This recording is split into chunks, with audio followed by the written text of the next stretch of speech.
So, are you having a problem with no sales on KDP? Well, then this is the show for you. One of the reasons is possibly your descriptions. So, I'm going to go through 5 points on making your descriptions pop and getting more sales. Hey, everybody, this is Ashley with Publish with Ashley, and I am super excited to have you here today.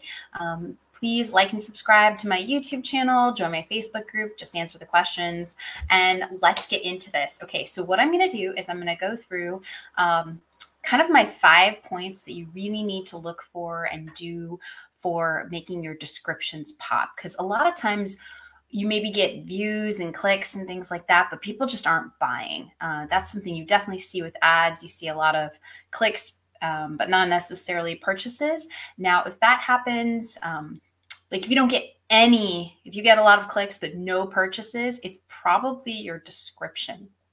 It can also be your cover, but if people initially clicked on it, they were actually interested in your cover. So it's probably your description. So we're going to go through 5 tips, and then I'm actually going to kind of show you on Amazon some thoughts and kind of walk you through and let you see what I'm talking about, because I think sometimes it doesn't make sense until you see some examples. I'm big on examples. Okay, so I can't see any comments at the moment because I'm going to go through my tabs, but I promise I'll go back to my comments because I'm here live, so I will answer questions, but I'll get there. Okay, so number one thing you have to do is the hook. Okay, so the hook is something, it's like a question. It's a way to solve the problem. It's the way to grab the reader's attention right away. So a few things, I think it's easiest to start it with a question. Are your kids bored during Christmas break and need something to do? Are your kids having problems with math? Right? So you ask a question and then you follow it up with, that this book is a solution. So are your kids having trouble with math? Well, this is this math sheet or something. You make it prettier, but that's the essential idea, right? You're going to take that, make it maybe a bit linguistically better than me just coming up with that. But we're going to go through some examples and I'll show you. Okay, so that's the big thing. And you want that bold on first thing. Okay? Now, the second one is show. There we go. Number 2, to the point, easy to read. Everything you write should be as succinct as you can make it. If you can make it less words or a less complex sentence, you should do that. People are trying to make quick split-second decisions of buying, and if it's too bold, they just aren't going to be excited about that. So think of it that way. Next, in conjunction with that, you want to have a bulleted list. A bulleted list makes it easy. The list draws people's attention to that. It's just something, you see a list, and especially if it's only one line, they'll have their attention drawn to it, and they're going to feel that it's easy to read, and they're going to actually read it. If you write large paragraphs of things, they don't read it. A few people do, but the majority will not. So you're going to get better results by just making a bulleted list. All right. Describe with use in mind. An example of this is anything you're going to do, but especially on that bulleted list, which kind of includes features. And I promise I'll go through examples. You're going to describe it with use in mind. So not just perfect size 7x10 or 6x9. 6x9 is generally considered travel size. So you would say perfect size, fits in your purse easily, and then you could put 6x9 inches, right? But they're going to read the fits in my purse easily, right? 6x9 may not mean anything to them because they're like 6x9, they're going to try, and that's not what they're going to do. Now, I know what all these sizes are because I know books, right? And I make all these sizes, but your general average customer does not know what 6x9 means. So fits easily into a purse. The bigger ones, 8x10, fits into a kid's backpack or a large purse. 7x10 would probably be large purse. Fits easily in backpack. 8.5x11, you'd say large size, right? And that's usually when you're talking about kids or you want large print or something like that. And that's okay.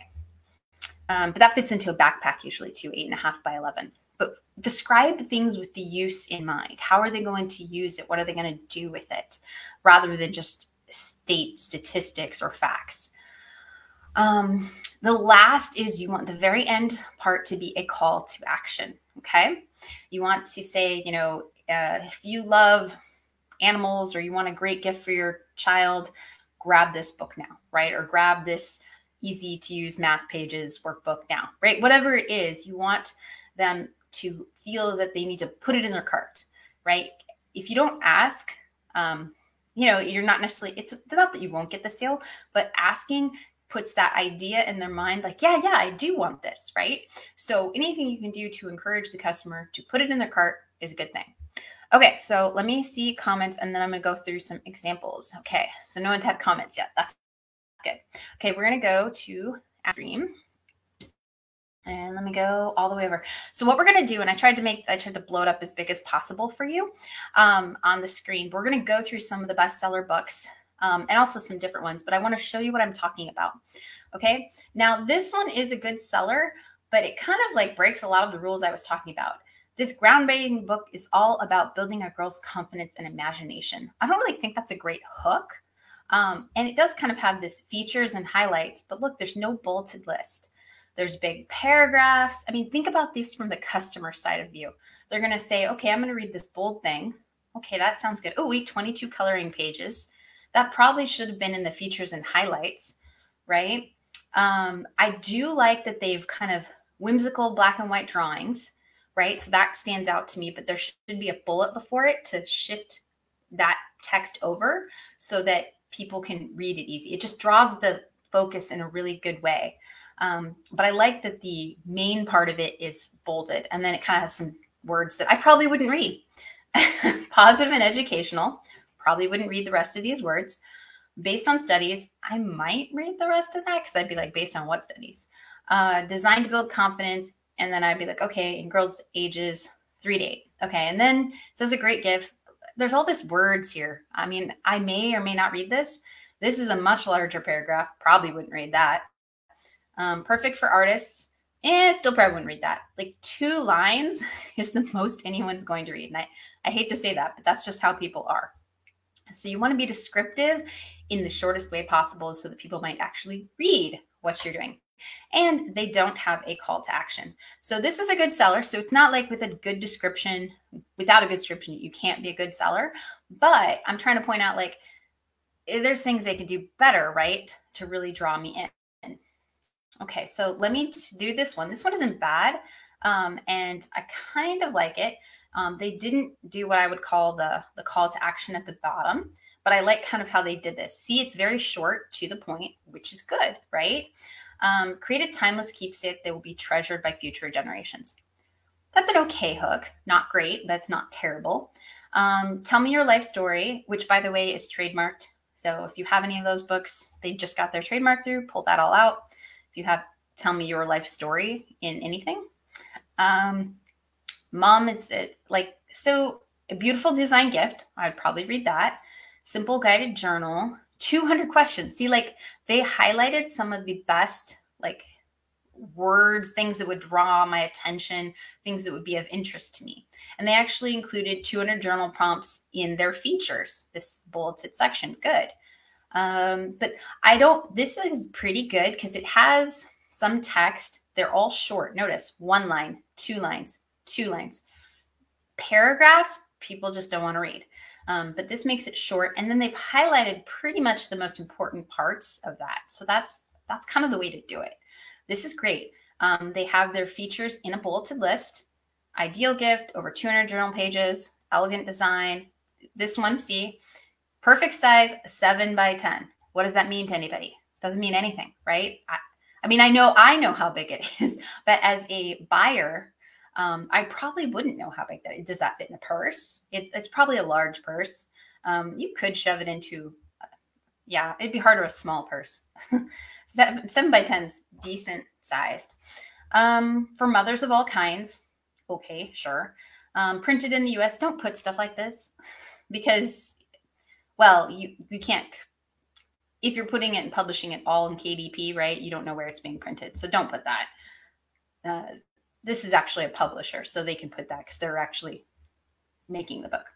Available in both hardback and paperback. Okay, that's good to note, but they didn't have the call to action at the end. So this can be improved upon a little bit, but it's not too bad. Let's see. This one I thought was pretty good. I think they just can make the end better. Learn to draw anime faces with the ultimate beginner's guide for every artist. I would make this a question. Do you want to learn how to? Because what you're trying to do is get your reader to say yes, or your possible customer to say yes. So I would always change things to a question, right? And then pose your book as the solution. See, it says, are you a beginning drawer? Does your child? So they have all these questions, but they're kind of here, and it's in a paragraph that people may not read. So I would pick your most compelling question that you think your customer wants to say yes to and put it right here. And then say, then this will help you do, right, you know, ultimate beginner's guide for every artist, right? It will help you do whatever. Oh, here it is. Look no further. How to draw anime starts with the basics. This is great, but it's kind of buried. So I say make the question, and then that should be next, right? Because you want your reader to actually read it. And if you bury it, they may or may not read it. This is great. Bolded, here's what's in this book. Age appropriate. Yet again, they have a nice bolded list. They have all these things. 8, it's actually 8. I think it's probably 8.5 by 11. So that's not true. 8 by 11 size for practice space should be 8 by 11. And what it means. Now, this does say what it means. Open pages in large format to test your creativity. So it's saying it's a larger book so that you have more space. Good. That makes sense to somebody. You could say it fits in a backpack if you want something like that. But the idea of this one, since it's a larger book, is to give space. 8.5 by 11 is a pretty common size in the US. Now here, they do have grab hold of our instructions on how to draw anime, manga, and chibi and have fun. This should be its own line all the way on the bottom and bolded. I'll show you next one to kind of show you that. Okay, this one you can see it stands out. I think there's too many words here, but this is actually a nonfiction book with lots of. It's not like a low content. It's actually a nonfiction book that gives you. I think this one is how to write blurbs, right? It says, yeah, in fiction, this is a fiction book, how to write blurbs. So ready to give. So they do this well. Ready to give your novel the best chance of success? Learn an eye-opening method for penning sizzling descriptions and maximizing sales. Super easy to read. Question, answer, right? This is, for a low-content book, this is probably a lot of description. You're going to want it 2 lines max and then space if you want to say anything else. Because just like this actually is, it's a book that people are going to read, you know, it's actual content. It's okay, because it's a different kind of book. But for low content, you're going to want to definitely give it a little bit more space. Again, they have a nice, in this book, you'll discover, and it gives a bolded list. I do love the bolding at the beginning of the very most important points. I think that's great if you could write it like that, because people will read that really quick. And then at the end, right, buy fiction blurbs. And they have it bolded, underlined. Awesome, right? Okay. I'll go to the next one, and then I'll answer questions. This is, again, by Brian Cohen. I know he does blurbs. He's one of the people I've learned from to do blurbs. He does like fiction and nonfiction, so much more novel-like stuff. But that doesn't mean you can't use those same skills for KDP and low-content books, right? Same thing, a question. Here's the answer. My book is your answer, right? Again, I would just make this shorter for low content, because it's just the type of buyer you have, right? In fiction, nonfiction, people are going to want to read something because that's the type of book it is. But low content, they're not really looking to read. They just want to know this thing will solve their problem. Again, a bulleted list. I love the bolding on the other examples. And then I love this. Buy this today, underlined, bold. That's it. And it's short. You don't want it to be hugely long, hard to read. Like this one, I think back here is super cumbersome. Do you see the difference? Like, just look at them and see how a shorter, more succinct description draws your eye, makes you want to read it, or at least feels easy to read, rather than like you're slogging through all this. This just seems like you're slogging through a lot. And there are people who like to do that. Don't get me wrong, but most buyers are not like that. Most buyers want quick, easy. Does this answer my question? Does this have the thing I need to solve my problem? Okay, so let me stop sharing and I will answer some questions. Okay, hello, Bailey. I have all the tips you mentioned in the description, but for undated planners, I've had so many clicks and no sales, and I'm all about thinking undated planners are too competitive and not in this demand. Let's see. I would probably agree with that in the sense that my undated planners did not sell as well as my dated planners, which is slightly frustrating. The only undated planners I have that sell decently well are usually very specific, like teachers planners that have extra types of pages, budget planners that are undated but have very specific type.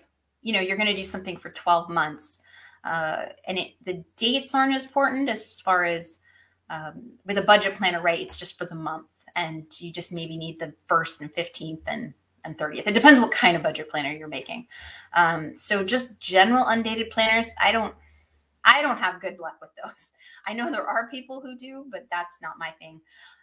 But mine, if they're more specific, I've had more luck with undated planners. Now, yet again, if it's undated planners and you're the only, tarantula undated planner out there and somebody really wants an undated planner with tarantulas on it, you might sell something, right? But there's probably fewer of those buyers out there. But you might be the person to give them that. Let's see. I've been making adjustments to my ads. It's at 11 cents, and I'm wondering at what point to stop since my cost is it $47? Oh, and no sales? Oh, I would have stopped a while ago. Some things just don't sell. There's a few ways to do it. So with ads, usually if I've sold about $10, 10 to 12 and no purchases, I stop because I figure either I'm not focused on the right thing, which could be my keywords, which could be my products, or like my advertising strategy. Like, am I advertising to the right customer? If I have hit about $12 and don't have any sales, I usually stop and reassess. I usually give an ad three to 4 different tries. In the sense is maybe I'll change my keyword, like I'll completely stop that ad and make a new one, and either change my keywords or change what I'm focusing on. Like if I've been focusing on keywords and that's not working, maybe I'll try a product sponsored ad a sponsored ad that's focused on products. So if I'm a camping book, I'm selling it with, camping chairs and tents and things like that. Try like a different focus to see if I can pick up the same customer, but in a different way. I'll also try just stopping it and restarting it, because sometimes it's not. And then I also have ones that I thought they were great, but they just didn't sell. So apparently I'm missing my customer. I will try and change up my description. That helps too. I don't try everything at once, but I'll try and change small things at a time to see if changing up the description will help.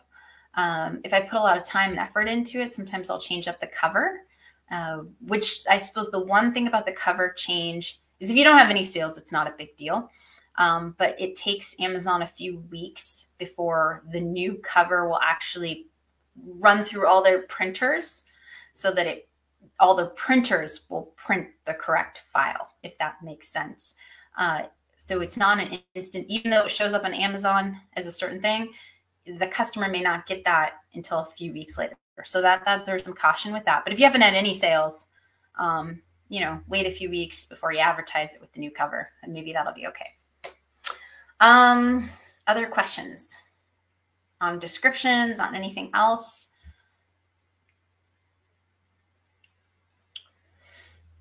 Yeah, ads are tricky. The thing about ads is you just got to keep trying, but you've got to decide what your point is of yeah, this ad isn't working. Mine is usually about 12 bucks because I figure I'm doing something wrong. And it could be that the product just doesn't hit the customer right. That could be the problem. But I first try the things I have control over, which is changing up the description, changing who I'm advertising to, yeah, that sort of thing. Any other questions? If not, that's all I have for today. I'll change up my band. You guys can see collection. But that's all I have for today. So I will see you all next week. I am not going to be live, but I will have a show. I think, I'm going to do digital products. I was looking on Etsy for obscure digital products. Well, not really obscure, but digital products that you may not know exist that you can get into. That some will be more difficult, some will be easy. It just depends upon your skill set and what you have. But I thought that might be fun. A few people asked what digital products are out there that they could sell on Etsy. So that will be next week. And I will see you all in the new year, right? Okay. So everybody, bye. Thanks. Happy holidays, whatever holidays you celebrate. Oh, I got one more question real quick. Have you tried categories as the target? I'm trying with other products and had some sales, but I don't know at what point to stop. Yet again, when to stop is your personal risk. Books that I think could, and yeah, that's based upon experience. Books that I know will do well, I'm willing to risk more on. I think about $20 is usually my point where I'm like, I've got to rethink what I'm doing for even something that I know could sell. But it just depends on your personal risk level. Let's see. Yeah, you can try categories. I've tried categories and products. It's one of the reasons when I create a product, I really decide who's my avatar, who am I selling it to, where are they located, and where would I be most likely to find them. And so I don't know, there's that combination of kind of experience and then your intuition saying this is where your customer would be. And then you have your risk level of how much am I willing to spend to actually find my customer. A lot of times I'll just run a super low bid ad forever and get the occasional sale here or there, but I don't end up spending all that much money. I have a few ads that they spend, I think, probably 30 cents a month. And I get one sale every other month. But still, that's making money, right? It's $2 and I spend 60 cents. Then, I still get it's still profitable. So it kind of depends on your risk level. All right. Happy holidays, everybody. I will see you later. And yeah. All right. Thanks. Bye.